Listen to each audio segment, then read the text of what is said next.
I'm Monica. I'm here on behalf of Paul Humrickhouse, who couldn't make it today. And I want to talk to you guys today about molten salts as tritium breeders in fusion reactors.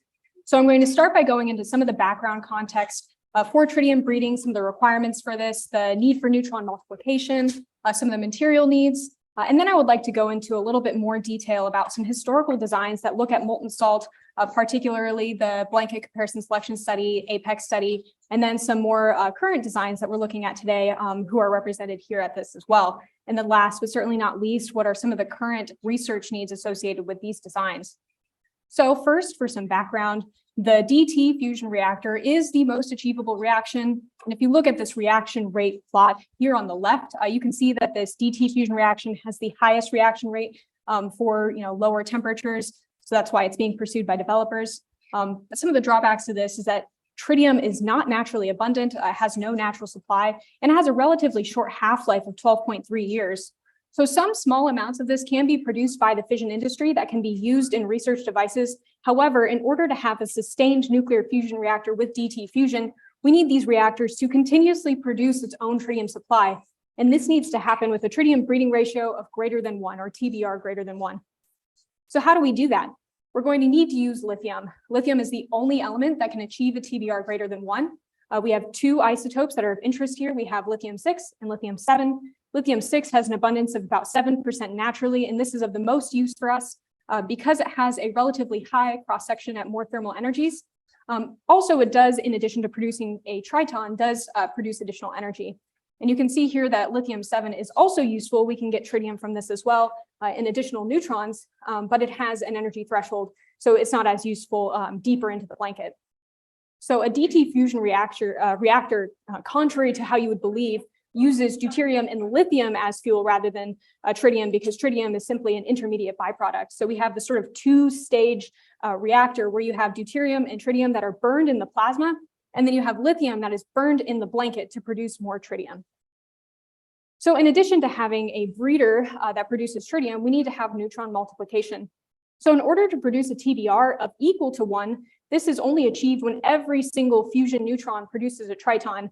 This is simply not going to be the case. You're going to have loss of neutrons due to absorption in various components. You're going to have streaming. You're going to lose neutrons to first wall components, diverters, diagnostic tools, all of these things. So in order to compensate for this, you have to incorporate the addition of neutron multipliers. And so these are going to be elements that have a high end-to-end cross-section and a relatively low total absorption cross-section. And so this is highlighted here in this plot on the top right, where you can see circled in blue, we have beryllium, and then circled in purple, we have lead. So in the case of beryllium, you can see that it has a really high reaction rate for the N2N and a really low absorption reaction rate. And then similarly, you can see with the lead, you have a really high N2N reaction rate as well. Looking down at this plot here at the bottom right, you can see that the reaction rate for the N2, or the cross-section for N2N, is much higher at more thermal energies of neutrons. So this is part of the reason why it'd be preferable.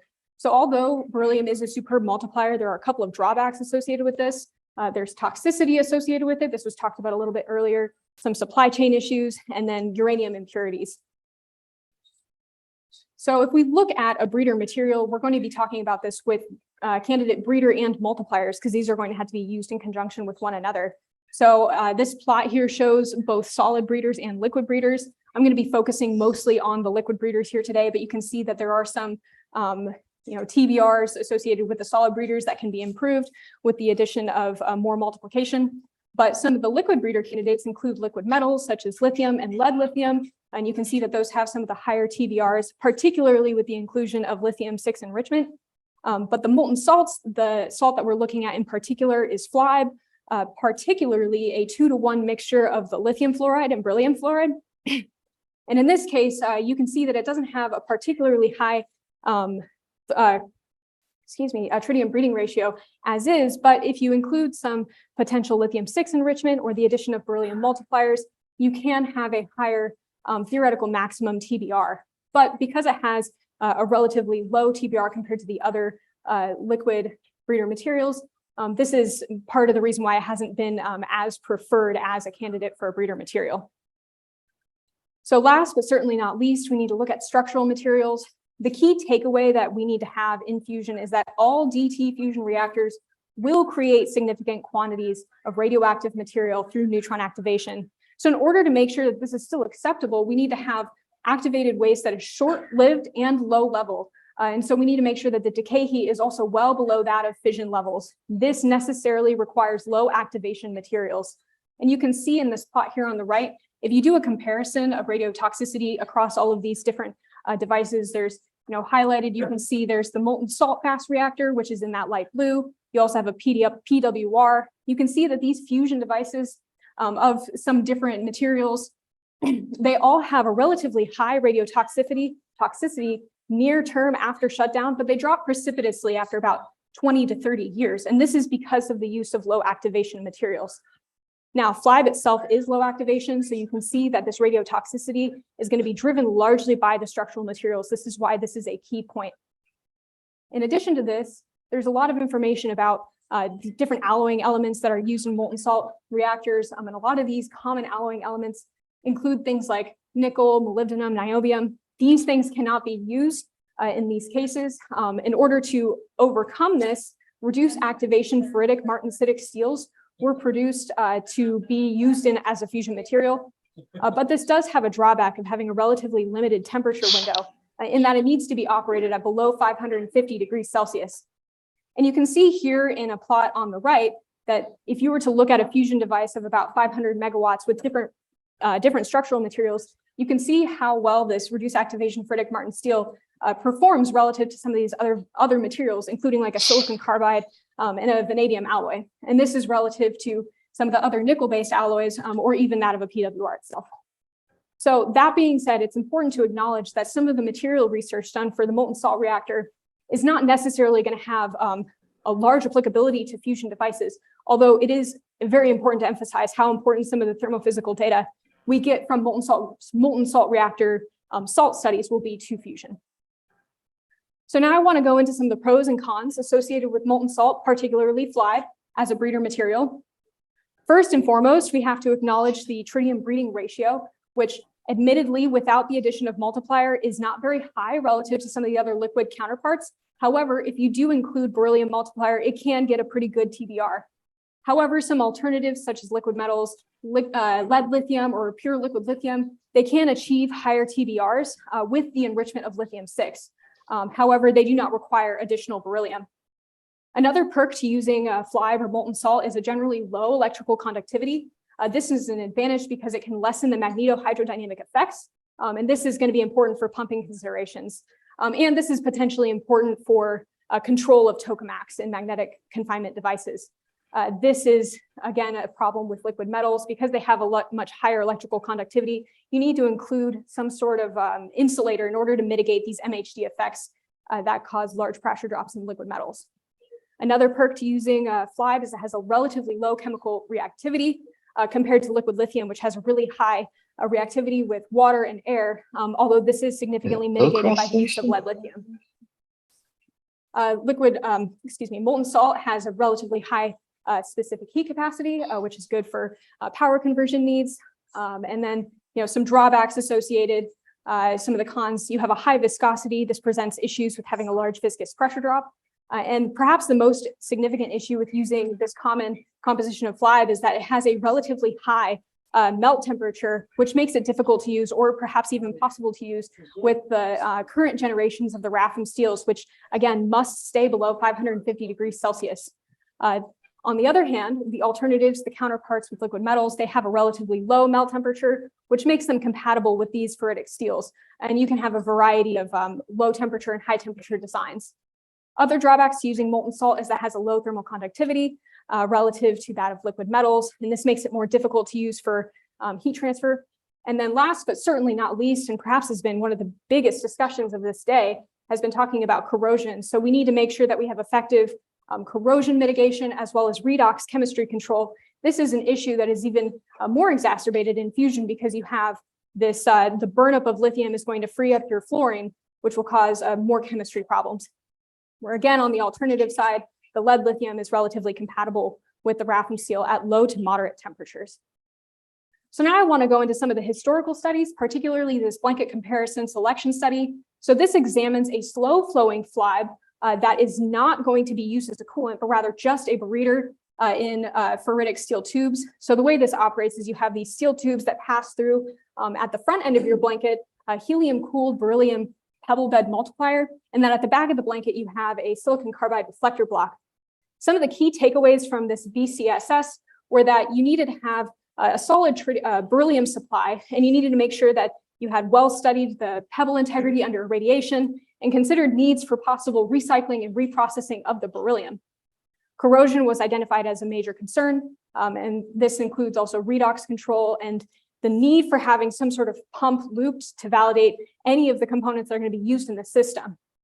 And then certainly we need to consider tritium control. This has been another major conversation here, but this is going to be a bigger issue for fusion devices. So we need to have efficient extraction, and then we need to have effective permeation barriers and coatings. Moving on to the advanced power extraction studies, or APEX studies, this examined a design that used FLiBe as a breeder and as a first wall coolant, and used liquid lead as multiplier. So one of the key things in this particular design is that it used a hypothesized advanced ferritic steel, which would operate 700 to 800 degrees Celsius. Even at the time of this study, this did not exist, and this still doesn't exist. However, current work involving oxide dispersion strengthening and castable nanostructure alloys can bring us up to these higher temperatures. So this is research and development that is happening now, and a lot of that's happening here at Oak Ridge National Laboratory. So high heat removal at the first wall is going to be an issue in any fusion device, but this presents some significant challenges with FLiBe, particularly with pressure drop. Due to its relatively low thermal conductivity, it needs to operate at pretty high velocities in order to effectively cool that first wall. So you have this high velocity combined with this high viscosity leads to a significant viscous pressure drop. And although FLiBe has relatively low electrical conductivity, it is not zero. So we do need to consider these MHD effects, which in this particular study actually led to pretty significant MHD friction. So we have a total first wall pressure drop in this study of about 1 megapascal, which is considered even comparable to that of some of the liquid metal systems, which you kind of want to limit at about 2 megapascals in those cases. More work on the APEX studies. There are some other variations that are considered here. Particularly, you can see on the right, you have this immersed pebble bed multiplier design. There are some other considerations for additional FLiBe compositions to sort of play with the melt temperature. And then also to examine this thermal compatibility melt temperature issue. FLiBe was also considered, where you have an inclusion of the sodium fluoride in order to decrease this temperature. However, this does result in a decreased TBR, and you do have some additional activation issues and decay heat with that associated sodium. So now I want to kind of go into some of the things that folks here might be more interested in, which are the current designs, but I don't want to talk in too much detail because some of those folks are here. So starting with this one on the left, we have this High Life 2 design, which was originally proposed in the 1990s. And this is for an inertial confinement fusion design, and it essentially operates by having pulsed FLiBe jets that will ultimately surround the target. And this is essentially being adopted by Exmer to be determined as High Life 3. And you should definitely talk to Susanna Reyes about this because she certainly knows more about it than I do. And then moving on to this other very different concept is the ARC design, the affordable, robust, compact design. And this is being championed by Commonwealth Fusion Systems. And this is essentially just a FLiBe immersion blanket that surrounds the compact tokamak. And you should definitely talk to Caroline Sorensen, and I know she has a talk tomorrow that goes over more of their FLiBe work at CFS.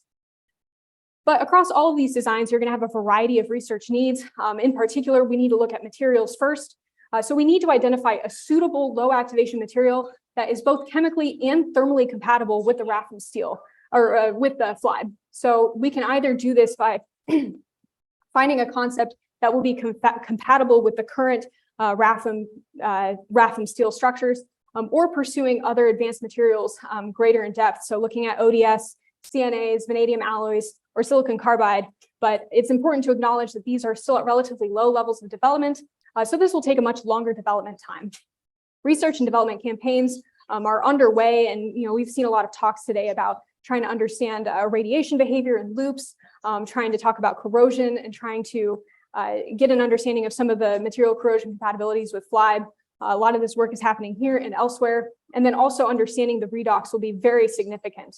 And just in general, having a lot of component level development, all of the pumps heat exchangers, tritium extraction techniques, etc. These need to be tested with compatible materials.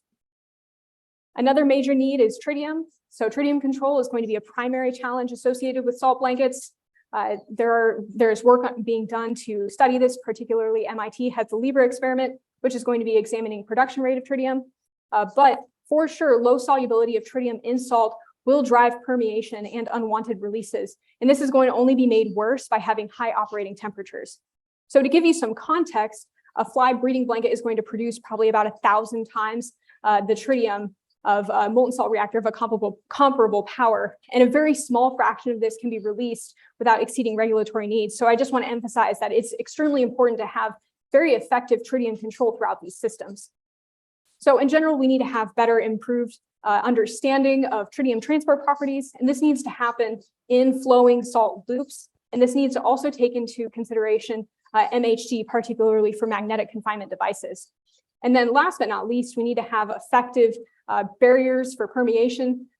These coatings are going to be very necessary across these systems, and they need to be compatible with the salt. So more on tritium. There need to be effective tritium extraction systems. There are some examples of this, and you can see on the right, there are lead lithium concepts, and although they're at low levels of development, they can be improved, but they must be developed and tested with FLiBe. So here we do have some overlap with molten salt reactor research.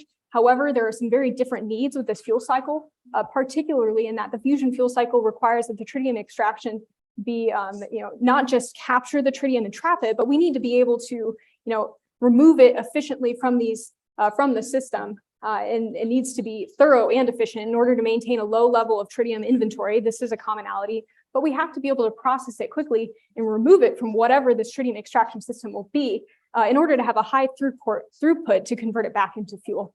So this is going to be a major challenge associated with this. So in summary, we talk a lot about fluoride salts because this is sort of what the interest is right now. FLiBe is a candidate tritium breeder for DT fusion reactors, and it can achieve a TBR of greater than 1, although you may need additional multiplier materials in order to get that number higher. And a major reason to pursue this is because of its low electrical conductivity. So this can mitigate some of the MHD pressure drop effects, as well as help enable plasma control and tokamaks, or like compact tokamaks, as you might hear for CFS. But there are some challenges that need to be addressed with this. Particularly, there needs to be a high temperature, low activation material that is compatible with the FLiBe. And this is going to take some time, and it's going to be a significant obstacle in near-term deployment of these fusion reactors for FLiBe blankets. And then also tritium control. This is a very important research and development area. And this is exacerbated by the low solubility of tritium in FLiBe and the high temperature operation of the fusion reactor. So I want to thank you guys for your attention. And if you have any questions, you can contact Paul Humrickhouse. His email's up here too. And if you want to talk to me, you can also talk to me. So thank you.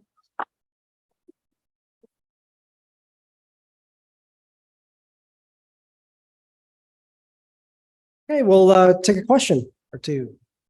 I thought Charles might have a comment or a question. We'll see. Since Commonwealth Fusion's a $2 billion spinoff of our department, I wanted to add one other thing, which I should have put in this morning's talk.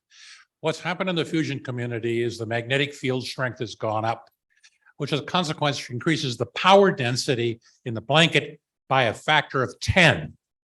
There's a serious debate whether a solid blanket fusion machine can survive in terms of cooling capability when you jack up the power density of a factor of 10. So if you start with a solid blanket, it may end up being a liquid blanket shortly after startup. And that is what's driving the reevaluation of FLiBe salt. Well, there's also the electrical conductivity. The first one is, can you cool anything that's not a liquid in the blanket? Thank you, Charles. I say no. I think FLiBe's the way to go. I don't know. Another question. We'll go with that.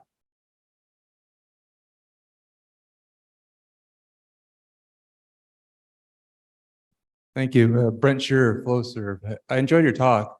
I just had one question. So you're trying to form tritium, or protons plus 2 neutrons, and I've got fluoride in there. So what's the risk of making hydrogen fluoride gas and then have 316 material, that's going to corrode. So this is definitely a pretty key challenge, is having that hydrogen fluoride. So this is part of the reason why there needs to be really advanced redox control in these systems. And so you're going to be producing this, and I'll admit I am not a chemist, so this is not my area of expertise. But there's going to be probably more concern with that in this large tritium production. So there needs to be some research and development certainly addressing that. And if there are folks here who know more about that particular issue, I would happily take input from that. Because you'd have to have some type of I guess oxide or some type of protective coating that would not contain nickel, as you said, or moly, or hassle AN or variant. That's going to be a challenge. Indeed, yes, it is. It is a challenge.